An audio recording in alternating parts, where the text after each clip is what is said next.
one of those people that believes that offensive tackle is where the Chiefs really need to start paying attention. I think that they need to go and try to get a franchise type of guy. Now, I know in the first 15 picks, that's usually where those guys are at. But because of what you said also about the fact there's going to be so many quarterbacks and so many teams in the first 15 picks are going to be looking to maybe try to get their franchise quarterback, that might push some of those guys back a little bit, even some of these wide receivers. And we know, according to what we're seeing, correct me if I'm wrong, this is one of those draft classes that is very heavy and deep at offensive tackle and at wide receiver, which might actually incentivize the Chiefs to say, hey, we're at 32.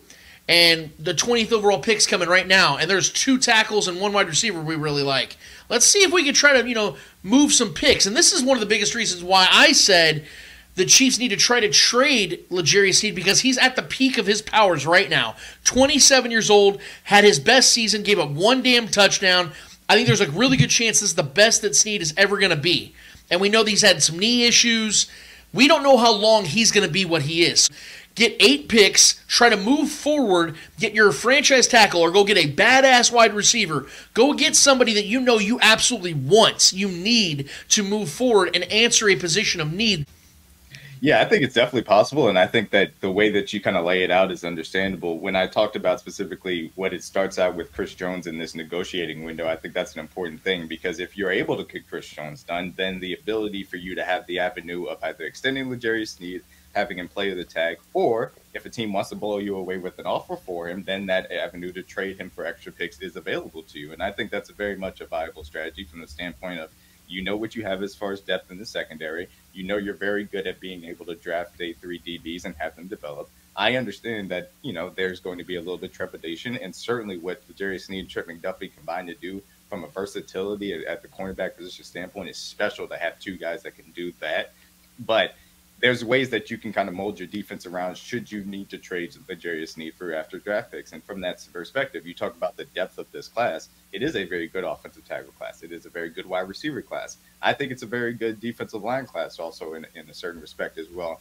And there is a lot of aspects of there's going to be good talent at those 3 positions, really from the back end of the first round, in my opinion, to the top of the 3rd round-ish. From that aspect. And that means that those top 100 picks, if you can acquire extra ones of those, is going to be important. And so whether it's a trade back, obviously like the scenario that I presented, or to your point, there's a trade up. What you saw in the Trent McDuffie trade up was there's an elite player at the position of need that they felt that they had to go get, that they didn't think would fall into range. And they spent accordingly to go get him. It could be a similar scenario to that, like you talked about. There's a guy that they didn't think was going to get to X number, 24, 25-ish.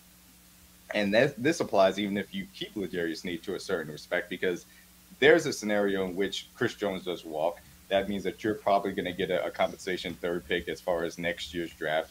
And, based on the compensation formula, he's going to get a massive contract. That's almost going to guarantee you an extra 3rd round pick next year. That means that your 3rd round pick, if you want to trade that to move up to get an elite player at offensive tackle, at defensive line, or at wide receiver, then becomes a little bit more valuable of a strategy. If you even need that, it could be a 4th rounder that you need to move up as well. So that is an understanding that Brett Veach is always going to run through those scenarios as far as that's concerned. But in my opinion, if a guy gets to 32, a guy that I really like, Tyler Guyton out of Oklahoma, I think that he could be your day 1 left tackle. If he gets to 32, they should stick and pick him, in my opinion, because that means that you have solved a premium position for the next 4 to 5 years, and you can keep him as long as you need to, and he's under cost control. And especially the way that the offensive line is, certain guys are going to get more expensive, certain guys are going to be aging out.